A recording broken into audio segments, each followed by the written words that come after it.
In today's news, Maldives advances waste management efforts with Tilafushi project.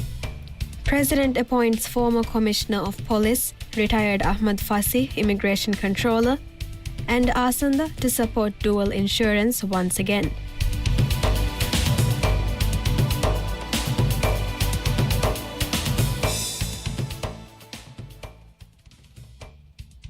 Bismillahirrahmanirrahim. Assalamu alaikum. Welcome to News. I'm Yusuf bin Muhammad.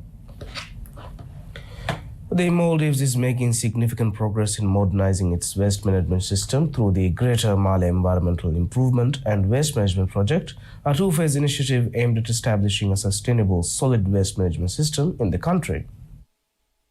On Thursday, President Dr. Mohamed Moise visited Tilafushi to review the progress of the project, which aims to enhance waste collection, transfer, and disposal across the Maldives. He was accompanied by cabinet ministers and senior government officials.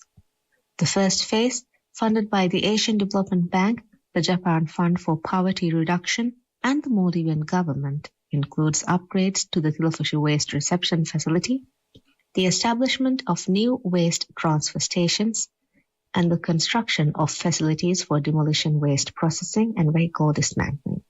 The new inter-island waste transfer vessel is also in development to streamline transportation. The second phase introduces waste-to-energy technology to help manage the 774 tons of waste generated daily in the Greater Male region. By improving recycling, treatment, and disposal infrastructure, this phase aims to reduce pollution at Tilafushi's aging dump site while raising public awareness of sustainable waste management practices. During the visit, the President inspected the Tilafushi Regional Waste Management Facility, where operations have significantly improved. Baling production, which was previously halted, has resumed at 76 bales per day, and 991 bales have been relocated to optimize space. Efficiency at waste offloading areas has doubled, with clearance times at the resort waste reception area reduced from 1 day to 1 hour, and the landing craft offloading area from 3 days to 5 hours. Security has also been enhanced with advanced surveillance systems, and 6,500 tons of waste have been repurposed as landfill cover to clear access roads to the waste-to-energy plant. A newly developed 5,000 square meter waste cell is expected to manage waste for the next 2 years. These efforts are part of the government's broader plans to tackle environmental challenges and promote climate resilience. Former Commissioner of Police, retired Ahmad Fasi, has been appointed as the new Controller General of Immigration. President Dr. Mohamed Moise appointed Fasi to the State Minister level position, according to the Chief Spokesperson at the President's office, Hina Walid. The appointment follows the dismissal of Muhammad Shamman Wahid, who had held the position since November 2023, when President Dr. Moise first appointed him. While officials have not disclosed specific reasons for Shamman's removal, the leadership change comes amid an expanding corruption investigation within the Immigration Department. Authorities are probing allegations that certain immigration officials abused their positions to extort illegal payments from foreign workers.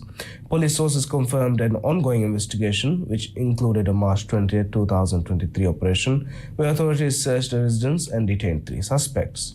Law enforcement officials have stated that further details will be released as the investigation progresses. MMTV was the first to receive confirmation of Shamman's dismissal from the President's office before the official announcement of Fasi's appointment. The government has reversed its previous decision restricting Asanda coverage for individuals with private insurance, now permitting the simultaneous use of both insurance policies. As part of Asanda reforms introduced in November last year, a policy was enacted requiring individuals to fully utilize their private insurance coverage before becoming eligible for Asanda benefits. However, Asanda Private Limited has now revised this regulation, reinstating dual insurance coverage for medical consultations.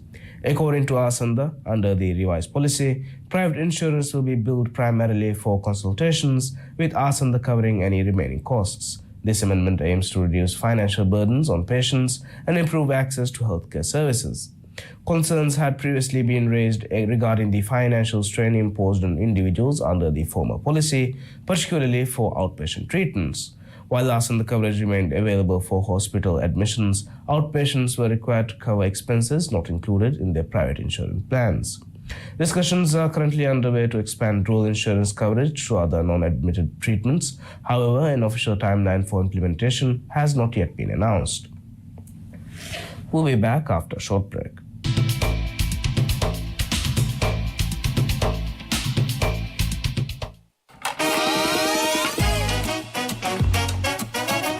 Ini kandam embe vimesan ero afta gahan nasibari komme nasibari enha sofia mi homa ek ramdomo ge nila kuriya da promotion adibuna 200 rupiya mati komme vyaparayaka kasaage bodite inam devare 520 rupiya 500 rupiya ebbar inam haddiha 500 rupiya over honnan 36 do istihare ke magina waake unde ke February vihin April 20 Yusan Fiara roda hadiya marangalu Yusan Fiara roda hadiya promotion.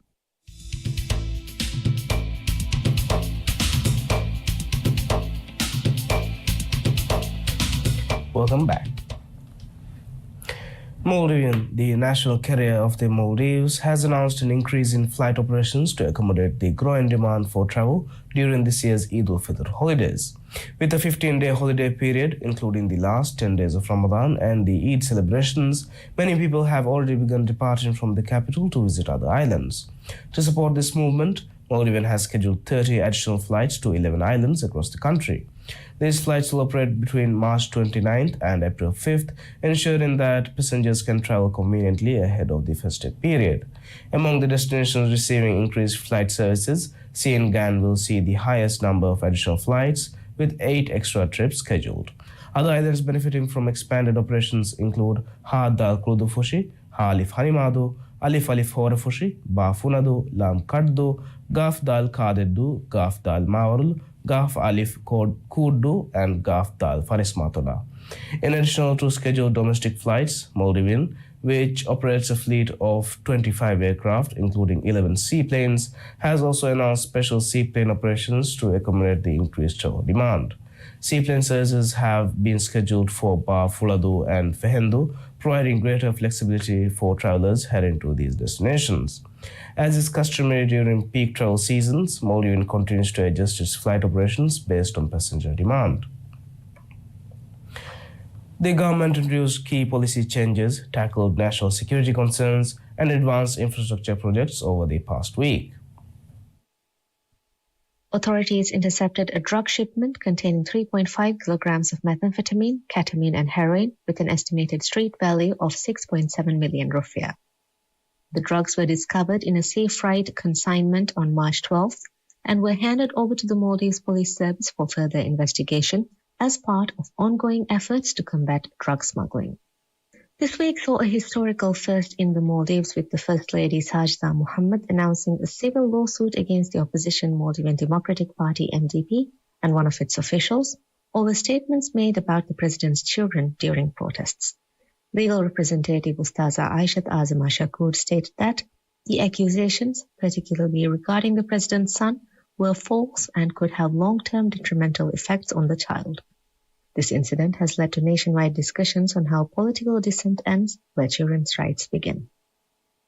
Looking into tourism, 2 decommissioned Dornier 228 aircrafts from the Air Maldives era were submerged at Kudagiris Lagoon on Sunday, creating the country's first aircraft wreck dive site. The project, launched by the Maldives Marketing and Public Relations Corporation MMPRC in collaboration with Housing Development Corporation HDC and Maldives Transport and Contracting Company MTCC, aims to attract diving enthusiasts and eco-tourists. HDC also announced plans for coral planting at the site to enhance marine biodiversity. On 17th March, the Ministry of Education handed over unfinished school projects across 19 islands to 3 state-owned enterprises. Feneco Corporation, Maldives Transport and Contracting Company, and Road Development Corporation have been contracted with the projects, which have been delayed due to poor planning by the previous administration. The government stated that this approach would ensure faster completion of work by working with companies already operating on these islands. In another first for the Maldives, the state electric company Stelco launched Taiwan's Kokoro electric battery cycle in the Maldives, aiming to promote eco-friendly transportation. Charging stations were planned for installation across Male, making electric motorcycles more accessible. Stelco also offered test rides to encourage public interest in sustainable transport. The initiative aligned with the Maldives' renewable energy targets, which include achieving 33% renewable energy by 2028. President Dr. Mohammad Moise appointed Ustaz Hussein Shahid as a Justice of the Supreme Court following approval from Parliament's Judiciary Committee. Justice Shahid, who previously served as a Chief Judge of the High Court, filled the vacancy left by Justice Husnu Sood's resignation, restoring the Supreme Court to its full 7-member bench.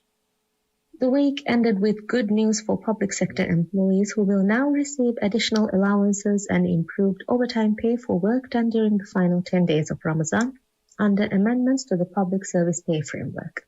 The amendment also ensured that additional government-declared holidays would not be subject to existing overtime limits, guaranteeing full compensation for extra hours worked. Thank you for watching MM News. I'm Yusuf Muhammad and have a great day.